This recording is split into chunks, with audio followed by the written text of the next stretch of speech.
short of Article 5?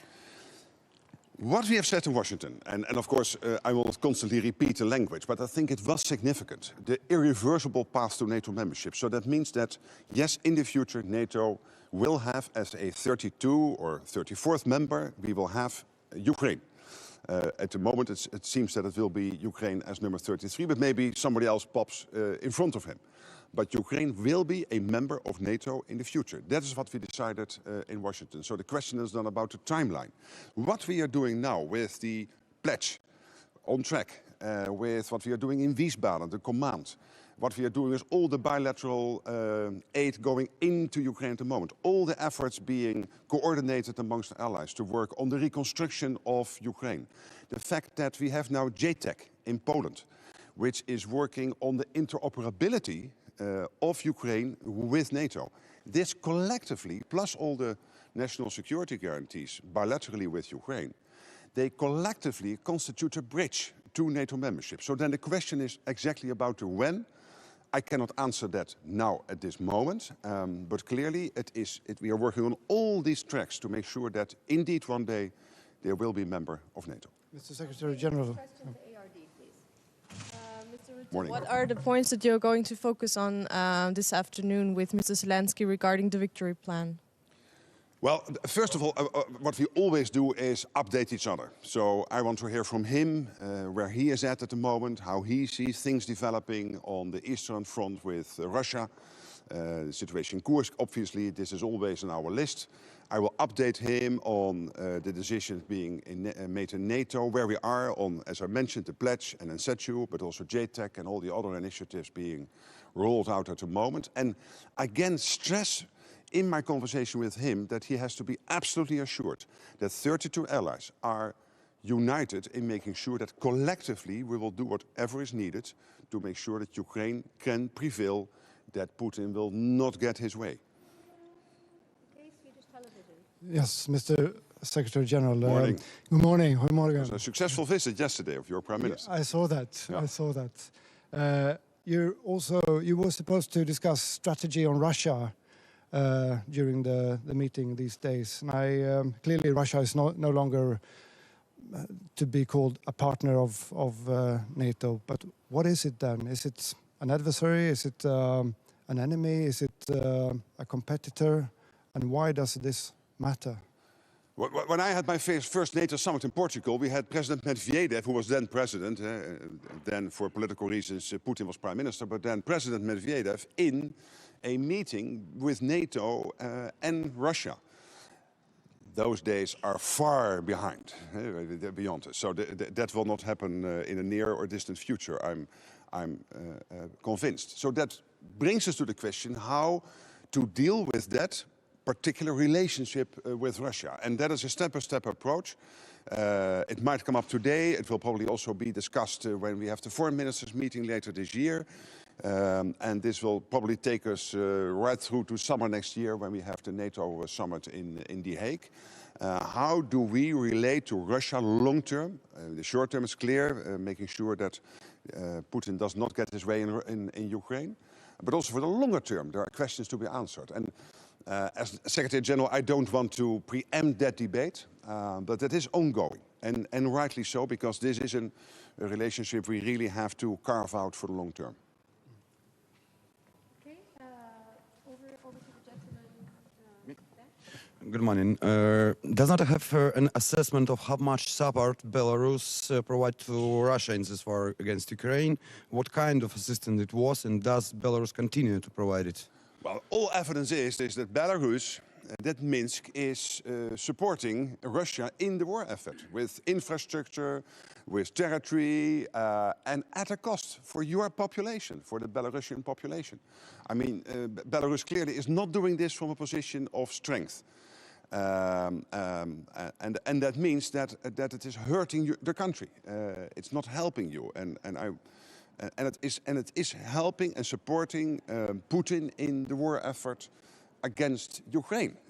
And this has got to stop. But obviously that's up to Belarus and the Belarusian politics and people to do that. But at this moment, your country is suffering because of your president providing that support from a position of weakness, can I say. Okay, we'll take two more questions.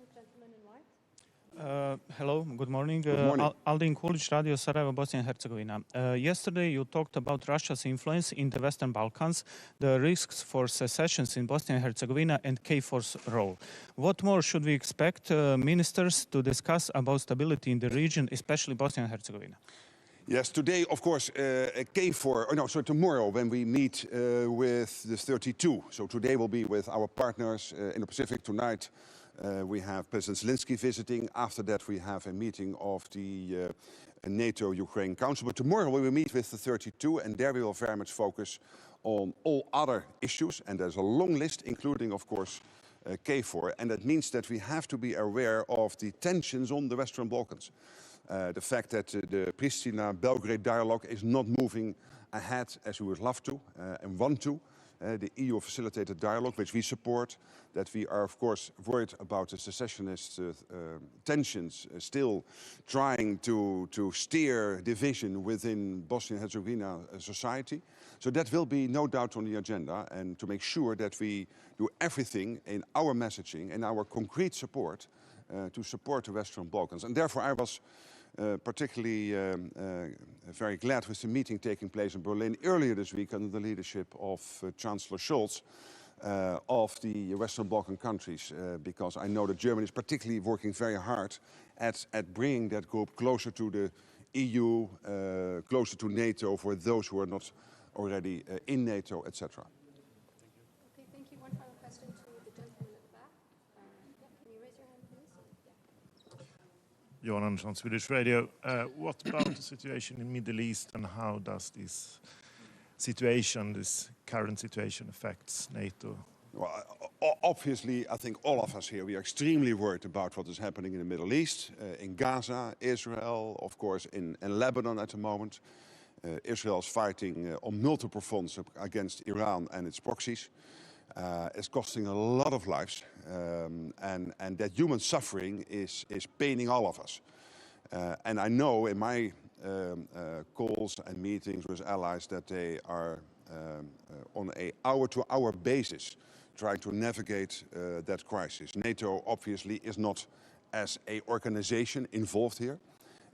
Indirectly, yes, because we have an important mission in Iraq on request of the Iraqi government, helping them to build their military and to improve their capabilities. But obviously this is very much on our mind, but probably not a main issue because of NATO not being part of that region. And as Stoltenberg said before, we cannot solve everything. We really have to concentrate on the Euro-Atlantic realm. Thank you very much. Thank you. See you later today, a couple of times. Great.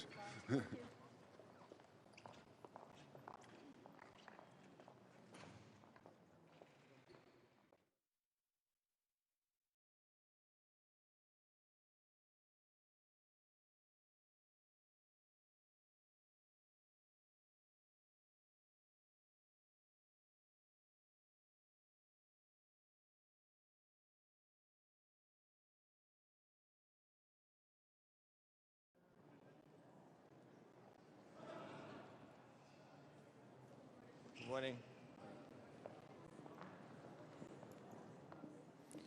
Good morning. I'm very much looking forward to my first Defense Ministers meeting of NATO under the leadership of our new Secretary General, whom I of course know very well personally. I'm very much looking forward to continue our cooperation. I think the support to Ukraine is a key priority for these days. I went to Kharkiv and Kiev 10 days ago. And the situation, both at the front line, but in big cities as Kharkiv, is very concerning. So I think we need to step up our efforts. Second, we need to talk about bolstering our defense and deterrence, because the Russian threat is only increasing, not only in the short term, but also in the longer term. And third, I'm also looking forward to strengthen our partnerships with our partners in the Indo-Pacific. I visited Korea myself a few weeks ago. We also discussed ways in which we can further strengthen that. And I think that's beneficial for both security in Europe and security in the Indo-Pacific.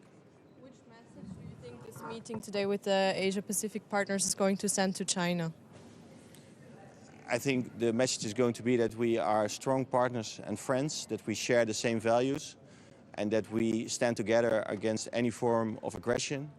and any form of autocracies who do not share our values and who do not respect international law. You delivered F-16s to Ukraine.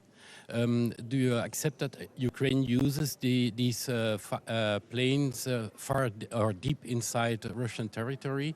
Like, for example, Germany would not allow that, or Belgium? Yeah. We have delivered our first batch of F-16s. They are currently in Ukrainian airspace. And we have always said that Ukraine needs to comply with international law.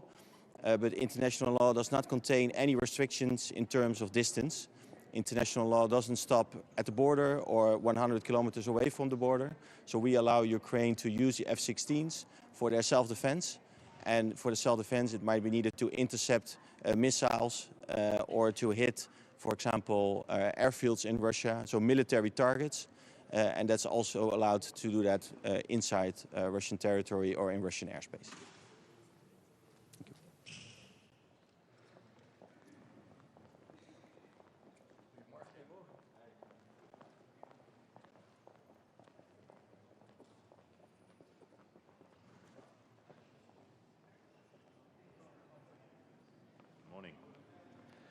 Good morning, everyone. So it is an important day here in NATO headquarters because we have also later today NATO-Ukraine Council.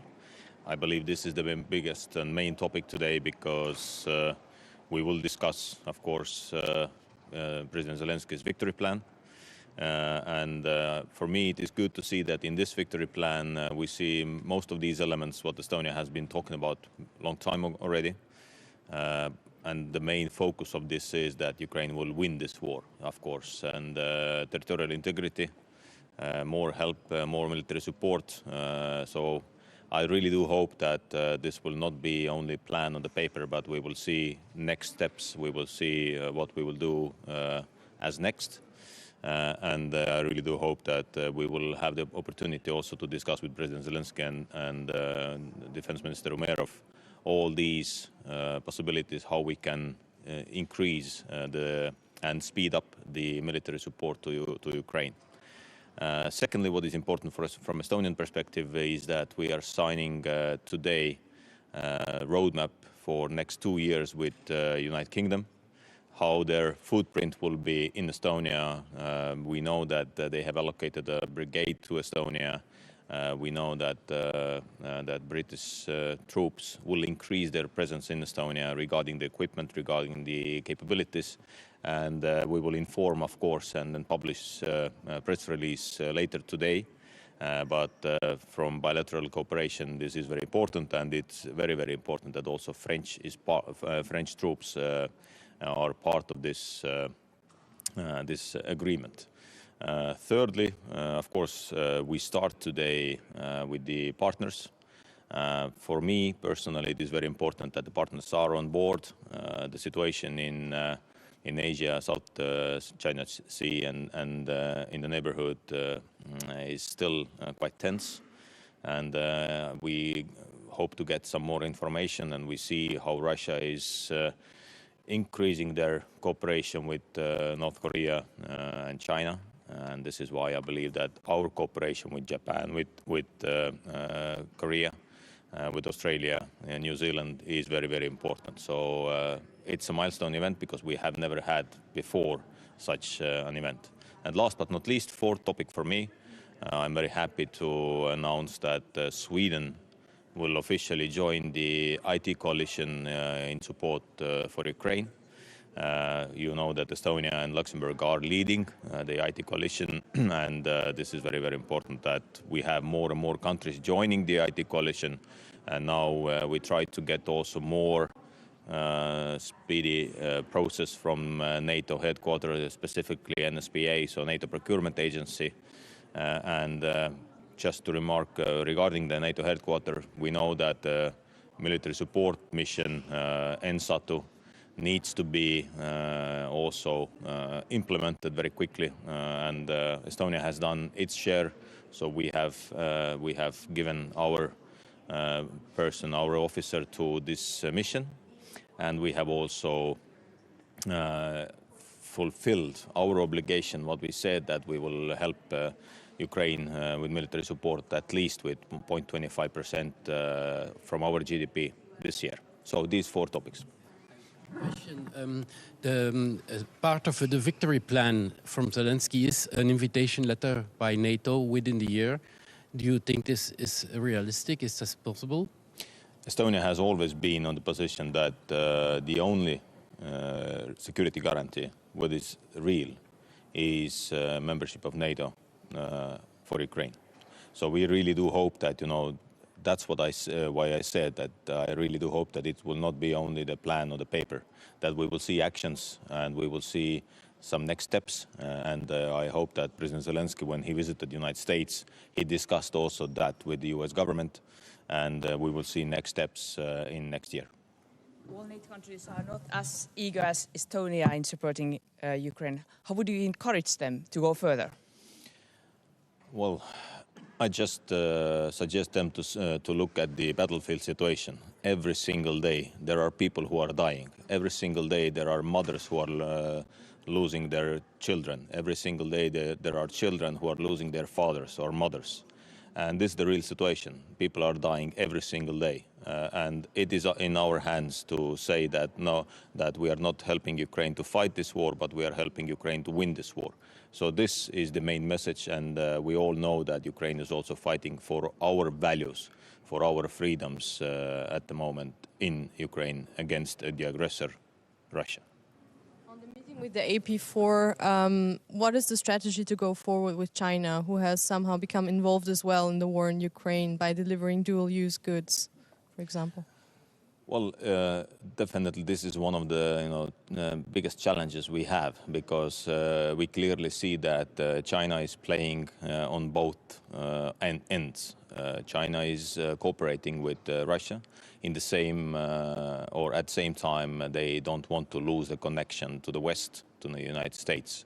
So definitely it is very important that we keep this in mind, that we need to also pressure China in order to not to help Russia, because these are the values we are standing for. We are standing for the freedoms. We are standing for the free press. You are here today, so we don't see that in dictatorships. So let's see how it evolves. It's definitely a challenge for all of us, and this is why also we have this meeting today with the partners to get their opinion, their view on the region more closely. Danger that we come back to a kind of Cold War situation with blocs, Iran, China, Russia, North Korea on the one hand, and then the NATO allies on the other? I see that Russia is moving in that direction, that they are trying to form that kind of axis of evil, or that kind of composition of countries which will be against the freedoms, against the free world, against the democracies. So this is why it is very important for us to be united, for us to be as one, and not to let this happen, that the free world will disappear. Yes, last question, because there is someone coming. Hi. Today, the Secretary General will lay out that of what NATO has promised for this year, half has been delivered. Is that a high enough ambition for you, simply to say that keeping this at current levels and delivering on the schedule that you said you would, is that enough to put Ukraine in this strong position that Zelensky needs to possibly negotiate at some point for an end to the war? We've always been saying that we need to do more. This is why we came out with the victory plan from our side, or the victory strategy for Ukraine. And in this paper, we said that it has to be at least 0.25 from each country's GDP. When each country would do that, then we would have around 120 billion annually. But we are not giving, or we are not getting even half of that. So of course we need to push forward, and at the end of the day we have to support Ukrainians, and we have to support implementation of that victory plan what Zelensky has offered. Thank you.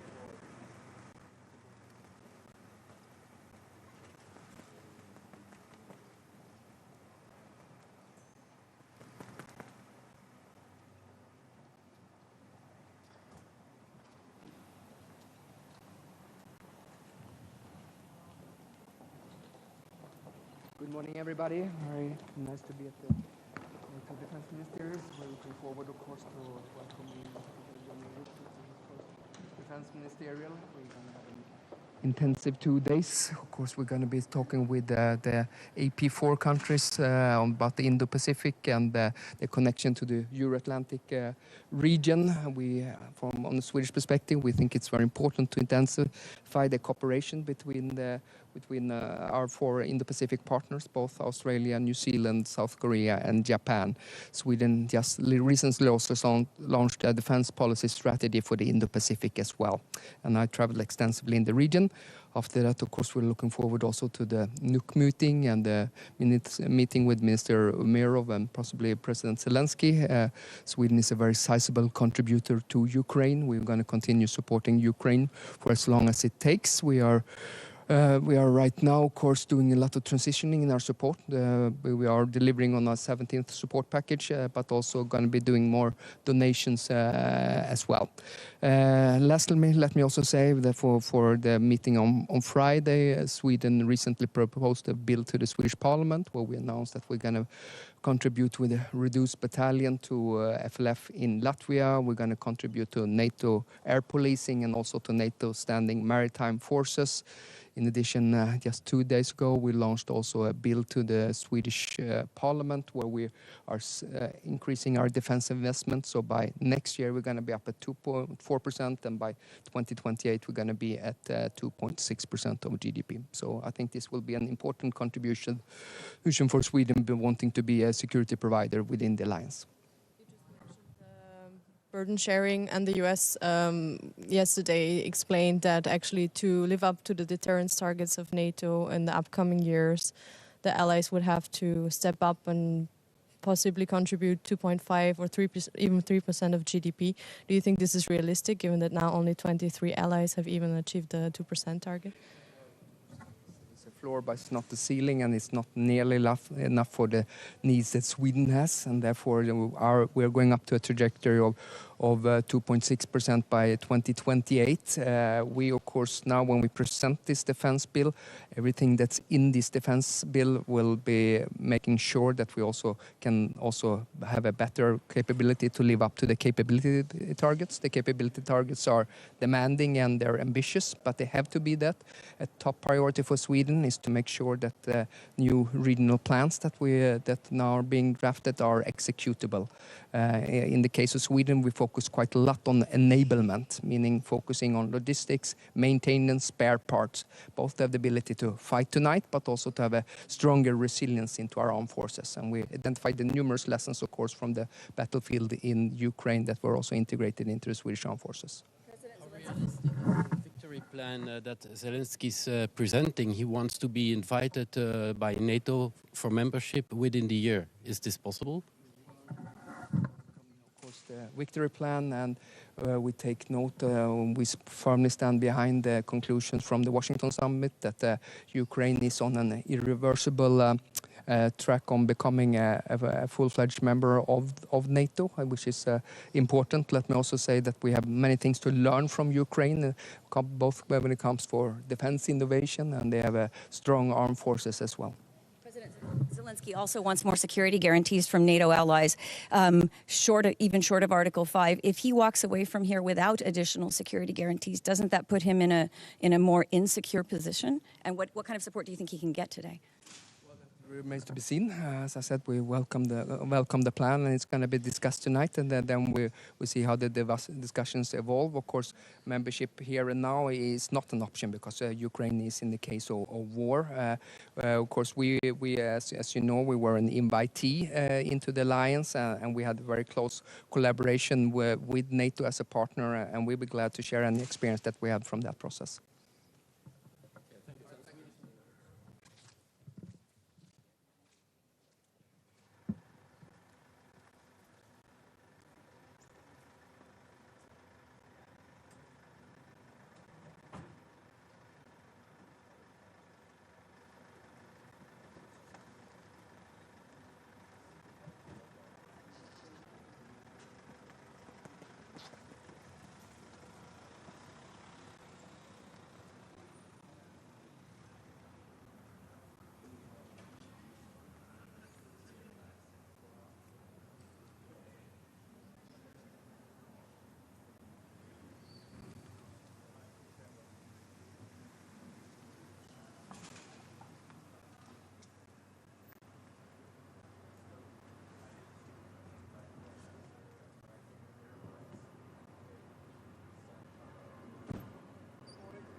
Okay, ladies and gentlemen, dear distinguished media representatives, good morning.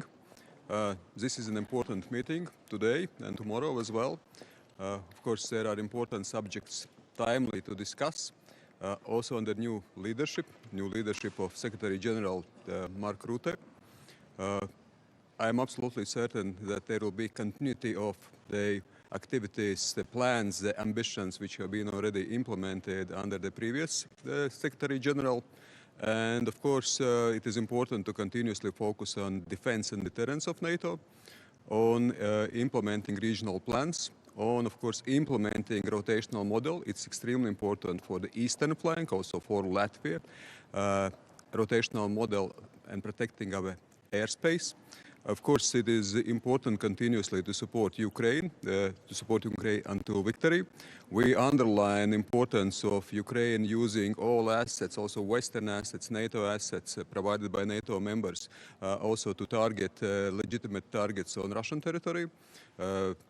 Ukraine has absolute right to self-defense, and that's why also this is absolutely legitimate. And of course also important to discuss what happens more globally, including in Indo-Pacific, also what are the Russia's activities, how we can contest, constrain, challenge also those Russia's activities, because of course it is also about hearts and minds and interests more globally. So that's why Indo-Pacific is also a very important field of strategic interest for NATO. The frontline countries have been asking for more NATO clarity on what to do about airspace incursions. Yep. You're talking about putting up a wall of drones, things like this. But what do you want from NATO? More air defense, but also more political guidance on what they intend to do when there are, for example, the armed drones that crash in the country? Absolutely. We have experienced a serious incident. Incursion by Russian Shahed drone on Latvian soil, in Latvian airspace, and we must remember that Latvian airspace is NATO airspace. Crossing Latvian border, it's crossing NATO airspace, a NATO border. So that's why we have committed ourselves to defending the NATO territory from first inch, and it means also first inch in air. That's why absolutely it is important that we strategically and politically move forward with those ambitions and commitments which have been made. It is about rotational model, implementing those rotational model. On eastern flank, we see that there are also the necessity to upgrade air policing to air defense mission. That it's not just about dealing with Russian jet fighters, but also, as we see, with such objects as armed drones. So it is about NATO credibility. It is about credibility, how we are able to respond. I think we already made some adjustments. Eastern flank countries have made a very clear statements in this regard.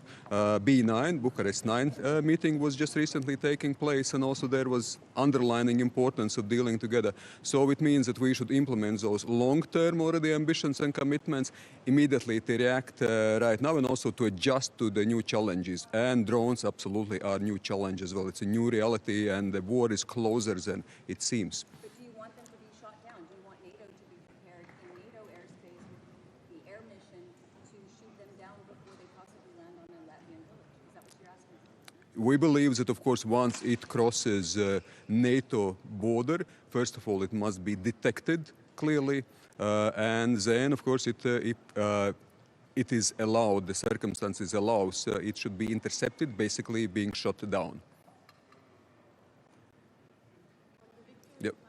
On the victory plan of President Zelensky, how realistic do you think is his demand to get an invitation for NATO membership within a year?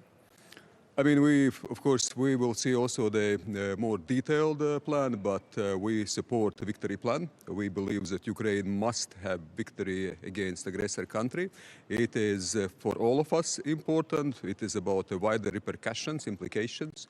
If we don't invest in supporting Ukraine as much as we can, as long as it takes right now, of course, the costs will be higher in the future. So that's why implications of what we do right now are extremely important. Latvia has supported the NATO membership for Ukraine, but at the very end, it is about 32 members of NATO, which should unanimously also agree on NATO membership. So the dialogue, the discussion, the conversation within alliance also goes on. Latvia has a clear stance in this regard. Some NATO members don't allow Ukraine to use the weapons that are delivered deep inside Russia, like, for example, Germany. What is your position on this? Well, I already stated my and our position, and it's very clear. It is that Ukraine must be allowed to use weapons provided also hitting legitimate targets on Russian territory. If President Zelensky walks away without anything new, given his presentation of the peace plan, is he in a more insecure position than he arrives in Brussels? Well, I believe that it is a continuous dialogue. It is a continuous search also for what steps we are making. Yes, we are 32 members of NATO. Of course, there are diversity also sometimes of the detail, but I think it is always very clear that there is no diversity in terms of the clear understanding how important it is, what takes place, what Ukraine is fighting for, and that support must be provided. Yes, then in details, we see that there are different opinions sometimes how specific steps must be taken. We must also remember that already back in Vilnius summit, the NATO membership for Ukraine, it was agreed when conditions allow, when allies agree. So allies agree is an important part of this. But then again, what we see strategically and clearly in Washington summit, irreversibility of Ukraine's path to NATO. So I think it was very clearly stated. Yes, so now already we discuss more about details, how we make this irreversible path as soon, as short as possible. One of the biggest partner in drone coalition for Ukraine. Yes. Are you looking for buying some Ukrainian product drones for your army? Maybe you're interested in it. It's important for our industry to know that we have some partners who are ready to buy our production. We have, of course, very close partnership with Ukraine in this regard. So yes, it's a co-led, the drone coalition is being co-led by UK and Latvia. And Latvia, of course, puts a great emphasis and effort in the success of this coalition. We are also in continuous dialogue with our Ukrainian counterparts, what is exactly needed. We see that there are several ways how to provide and contribute to the success of the drone coalition and the primary goal, of course, the success of Ukraine fighting for its independence and freedom. And there, of course, are the bilateral donations by nation states, by local industry. There is a specific fund which is also open for wider procurement. And there are also drone coalition members which are investing directly into Ukraine. So that's why, of course, we strongly encourage to move forward with all those activities. And Ukraine must be on board very actively involved. Ukraine has I think, immense experience in drone warfighting. I think we can also learn a lot from what Ukraine is doing, also in terms of developing technology. So I see this is a long-term cooperation project, and I would say the mission and ambition for a long term for us to cooperate, and also, of course, to take into account what are the experiences, technologies, know-how of Ukrainian soldiers, Ukrainian industry, Ukrainian innovation. Donald Trump seems to be confident to have the ability to end the war in Ukraine in 24 hours. If he was elected president in 2 weeks, how would that affect NATO relations and more broadly the world order? Well, of course, the elections in the US are very important. The US is indispensable in NATO security and defense and deterrence efficiency and strengths. Of course, it is also very important, indispensable, integral part of supporting Ukraine in its war effort, in its fight for freedom. So that's why, of course, we look very carefully. At the same time, we must remember that now we speak about a pre-election campaign. Of course, there are different information and campaign slogans are coming out. At the very end, I believe that the US will be continuously supporting Ukraine. Yes, might be some difference of emphasis, but US is important. It will support, and I think also Mark Rutte has expressed it very clearly. We move forward with any administration. All administrations, I think also in the United States, are very aware of the fact that Ukraine fight for its freedom and that implications of that fight is much wider also for the United States. Thank you very much. Yes, have a nice day. Bye-bye. Thanks.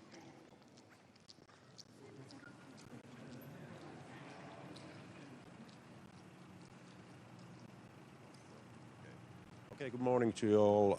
Important 2 days ahead of us. First of all, for Finnish perspective, we think that the defense and deterrence is our top priority in this meeting. we are seeing good progress in the NATO's strengthening the deterrence and defense sector. We still need a lot of new work to do on that sector, more troops, capabilities, investments, and we have to do it fast. There's no time to waste.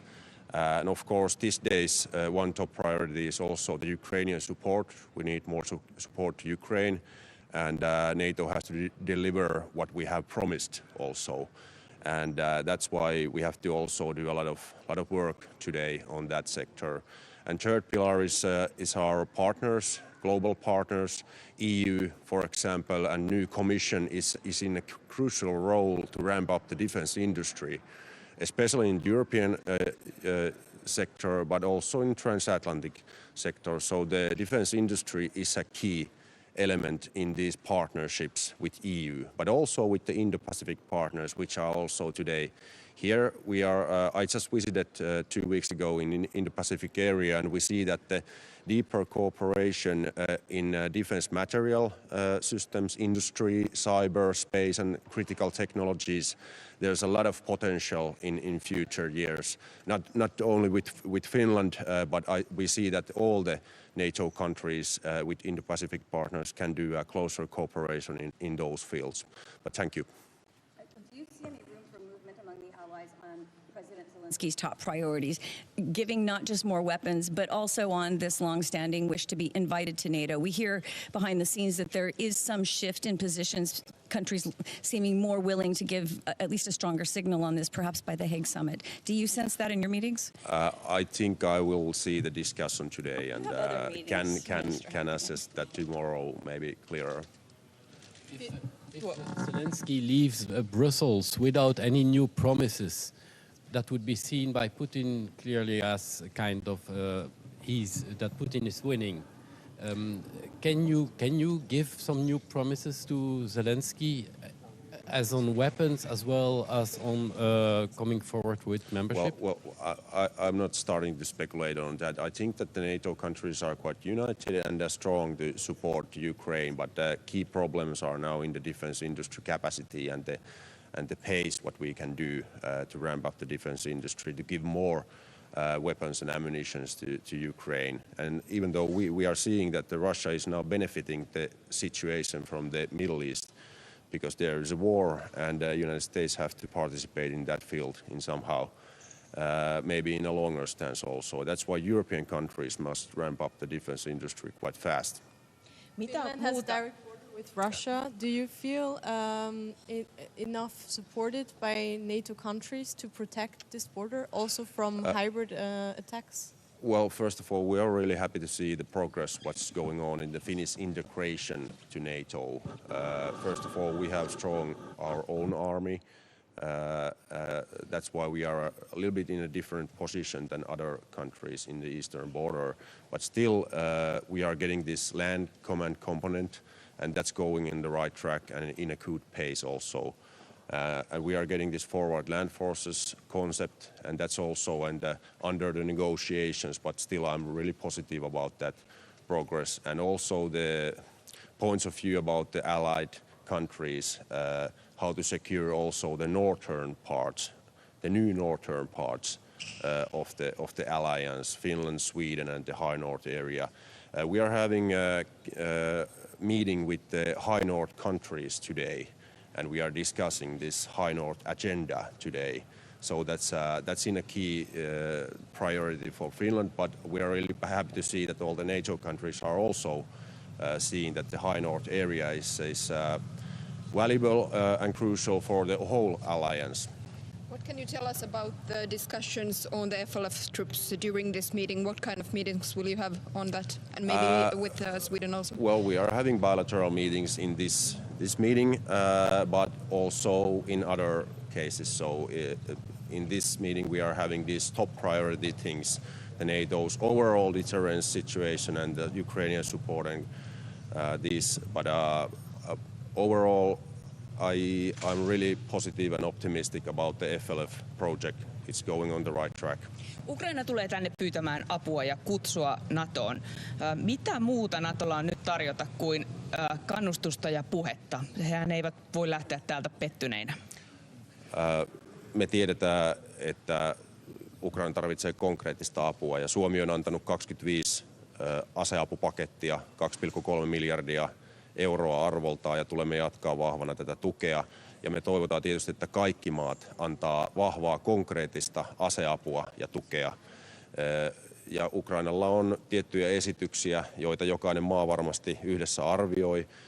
Uskon, että se henki tällä hetkellä on se, että kaikki tietää, että on kriittisen tärkeää antaa kaikki se apu, mitä Ukraina tarvitsee. Vasta sitä kautta syntyy sit edellytykset rauhanneuvottelulle oikeasti. Entä tuo psykologinen tuki, joka tulisi mahdollisesti tästä kutsusta? Oletteko te valmis lähettämään sellaisen? Me arvioidaan näitä yhdessä ja se on tänään mielenkiinnolla odotetaan tietysti puolustusministeri Umerovin tapaamista. Mulla on kahdenvälinen tapaaminen Umerovin kanssa iltapäivällä ja sen jälkeen illan kokous Umerovin kanssa ja ilmeisesti Zelenski myös tulee siihen kokoukseen mukaan. Miten muotoilusti vielä tänne, että onko se kutsu mahdollinen tai realistinen sinne Haagiin mennessä? En lähde nyt sitä arvioimaan, että nyt pitää myös sillä lailla pitää katse pallossa, että se mikä on ihan puhtaasti länsimaiden käsissä on lisää rahaa, lisää aseita, lisää ammuksia, pitkäaikaisia tilauksia puolustusteollisuudelle kotimaassa ja sitten yhteishankintoja. Ja näissä tarvitaan tietysti EUn tämä tiivis yhteys. Sen takia EU on nyt keskeinen NATO-kumppani tässä Ukrainan tuessa. Kiitoksia.